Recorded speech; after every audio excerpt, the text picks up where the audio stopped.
Hello everyone, welcome to Perseverance IAS. This is Phanidhiraj. This is our daily editorial analysis class for 6th September 2021. If you are new here, please subscribe to the channel. Without further delay, let us begin with today's video. Today we are discussing an editorial from the Hindu newspaper titled The Judicial Role in Improving Lawmaking. So before we go into that article, before we go into the discussion, let me give you two pieces of background information. First, recently we read a report from the PRS legislative that pointed out to the fact that the legislative or the Parliament of India is not functioning the way it should be or ought to be functioning. Right?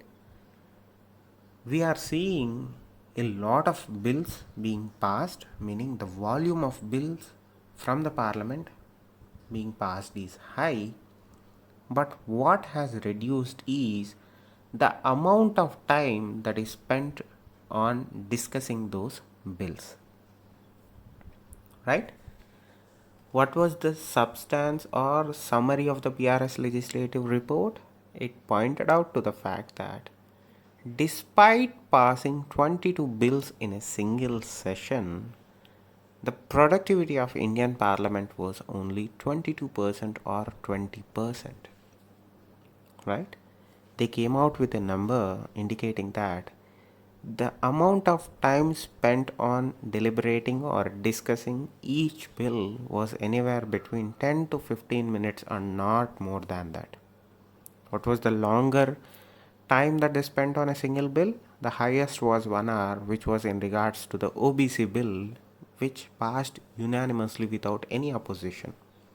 That was the bill that got allotted or that was allowed to be discussed for a long period of time compared to any other bill in the parliament during that session.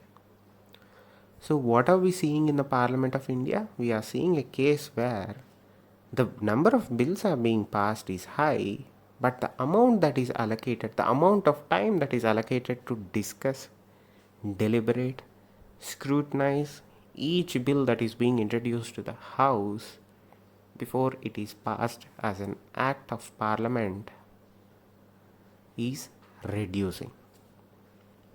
So that is a point of concern for everybody, that is every stakeholder in this, including us. We are also a stakeholder.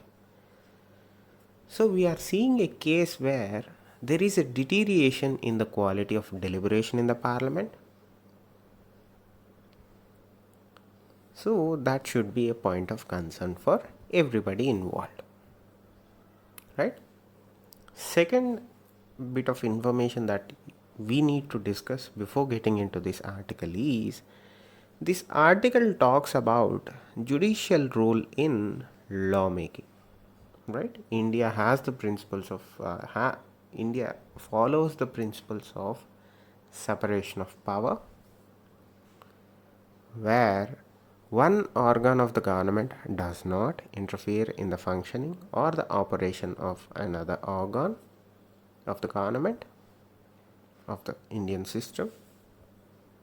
But this article talks about judicial role in lawmaking, meaning judiciary intervening or trying to reform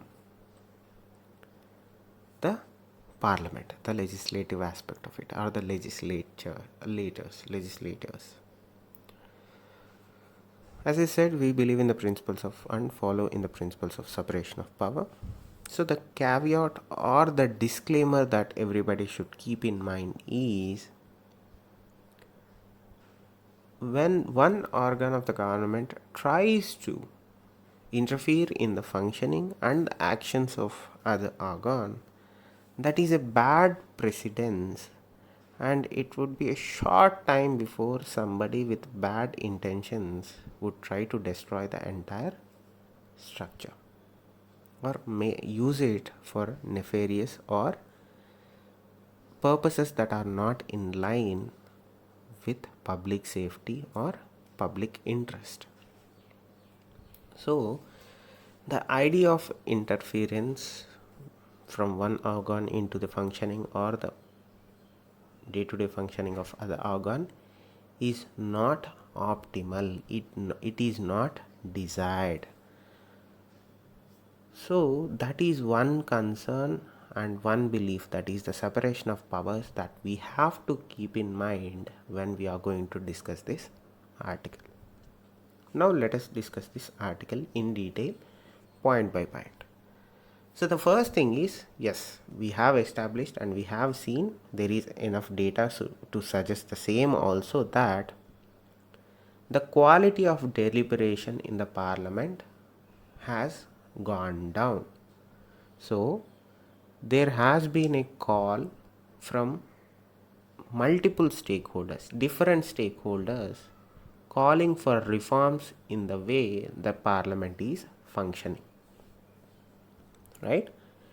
This was also recently highlighted by the Honorable Chief Justice of India, N.V. Ramana, where he pointed out that because of the ambiguities, because of the gaps in the laws that are being passed without meaningful discussion or deliberation, because of these ambiguities, because of these gaps, there is unnecessary litigation that is being triggered against these laws. So what he is saying essentially is, because there is a lack of discussion and deliberation, laws with certain gaps and ambiguities are being passed. As a result of it, people are challenging it in the courts. So because of this lack of deliberation, there is an unnecessary rise in litigation against laws that are being passed, wasting both the parliament's time and also the time of the court's time too. Now this is where the authors of this article are suggesting that judiciary can play a very crucial role in improving the lawmaking process that we have right now. Right?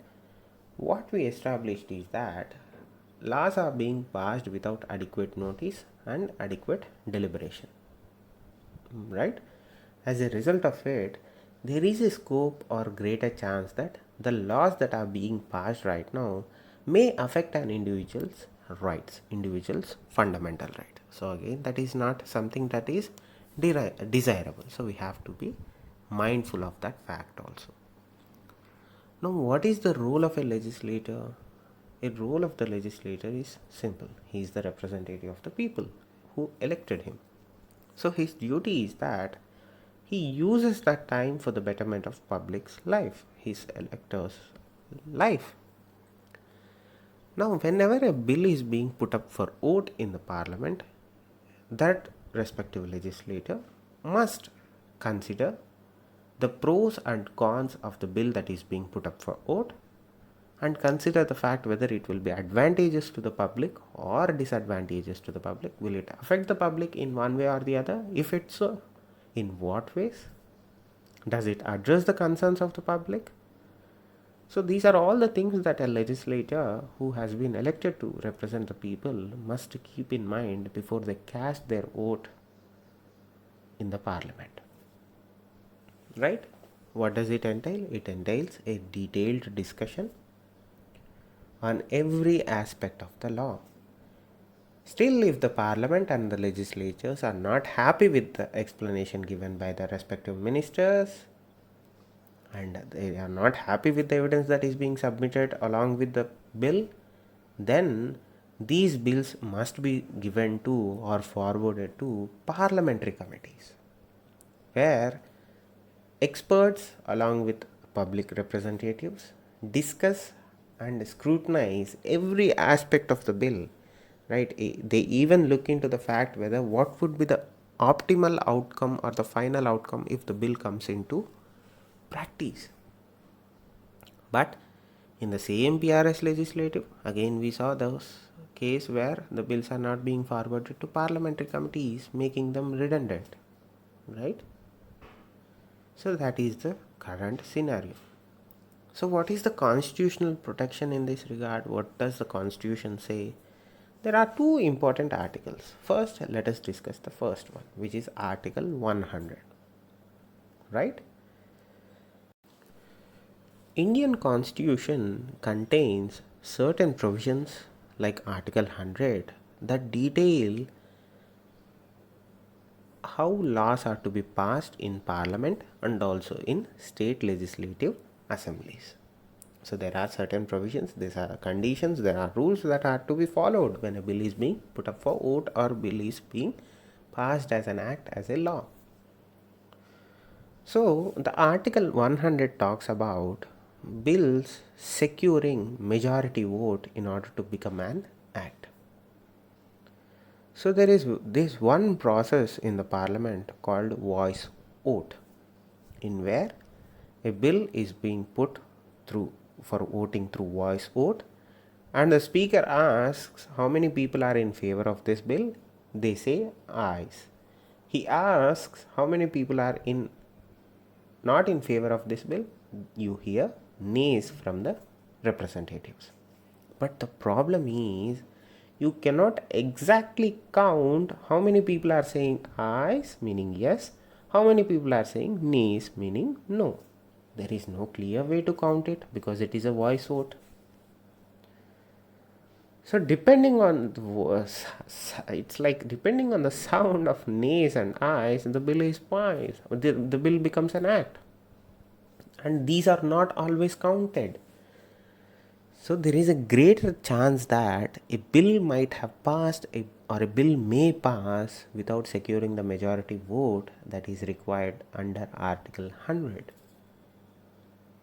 What is the best case example for it? The best example of this is the controversial farm laws. See, the substance of farm laws are to be discussed at later points of time. That is not the question here, or that is not the topic here. Whether they are controversial or not, those are to be discussed at later point of time. But these laws were passed through voice vote, and as a result of it, even though Rajya Sabha had raised certain objections in the form of opposition parties, the bills were passed. So that is one example where the set precedence was not followed. The second area of concern comes in the form of money bills. So Article 110 deals with money bill, right?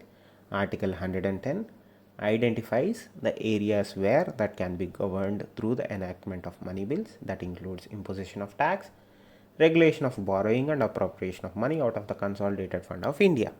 These rules are set.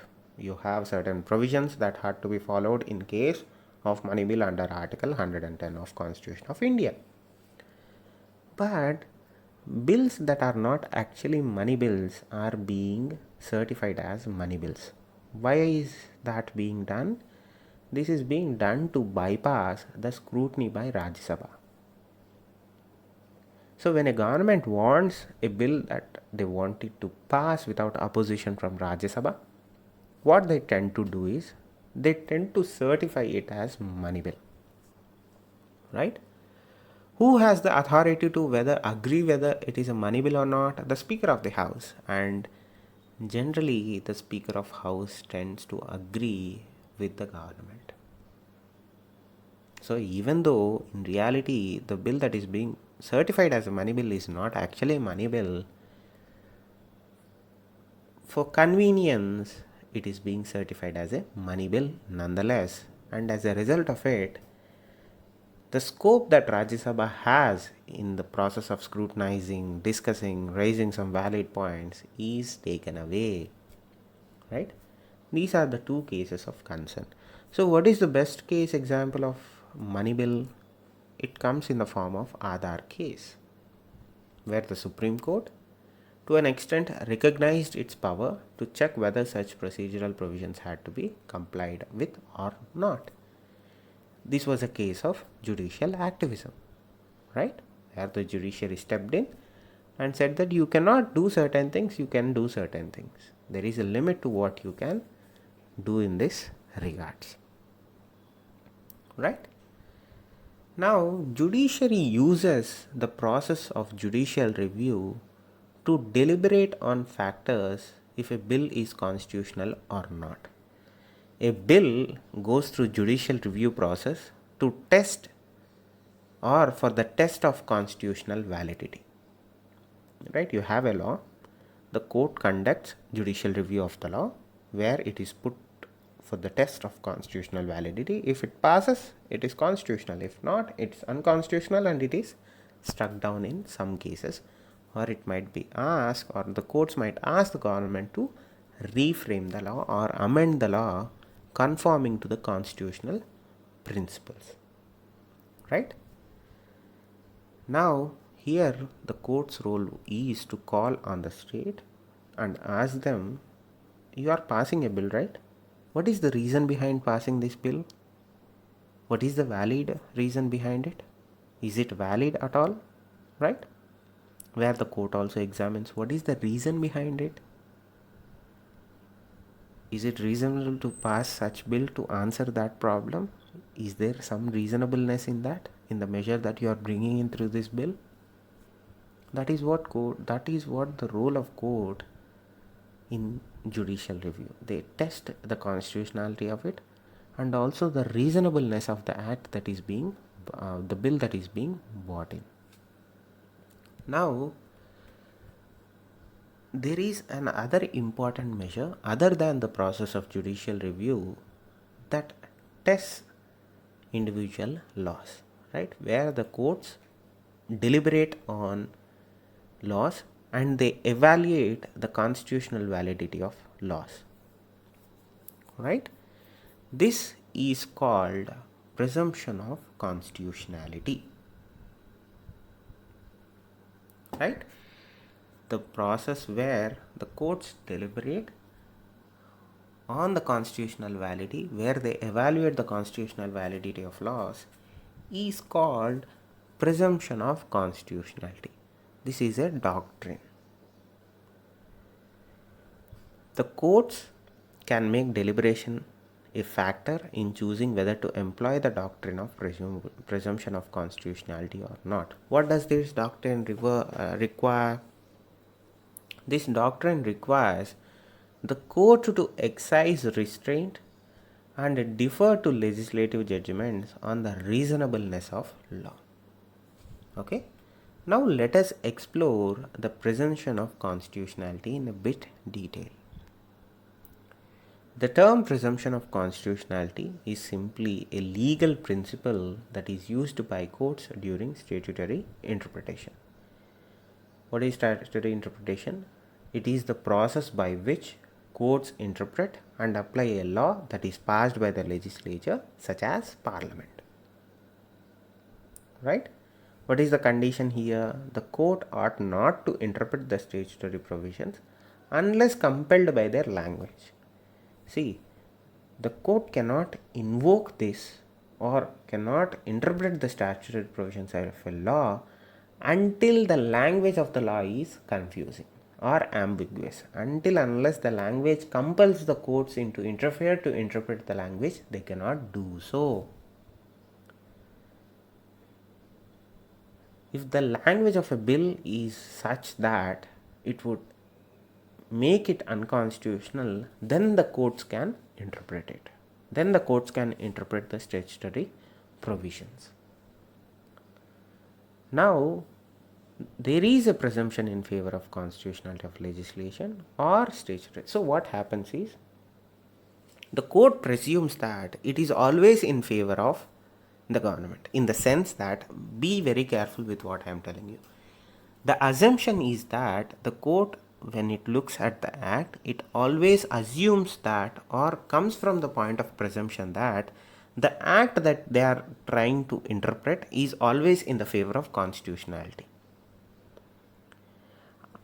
So they assume that the law that is being passed by legislative or the parliament is in favor of the constitutionality.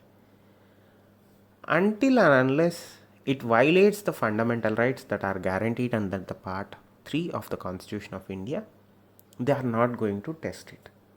That is the basic idea behind this. Now, if the provisions of a law or a rule are construed or interpreted in such a way that it makes that law consistent with constitution, then the court is not going to interfere it, and the court is going to lean in the favor of that explanation. If there is an other explanation that would render the provision or the rule unconstitutional, again, see, let me explain it in a clear way. You have a law in your hand, right? On one way, you have an interpretation that puts the law or the rule purely constitutional, in line with the principles of constitution. And you have another explanation or interpretation of the same law that would make it unconstitutional. Then the court would lean in favor of the former construction. Right? The presumption is not always absolute. There are certain caveats here, meaning that this presumption is not always absolute. Right? This presumption is not always absolute. But this does not stand when there is gross violation of the constitution. Right? If the judges find, if the courts find some violation of constitution, they are not going to conform to this presumption. They are going to outrightly come and say that this is against constitutional principles and we are going to struck it out. So when the CJ is saying that the legislation is a problematic thing, the process that we are in right now is a problematic thing, is absolutely true.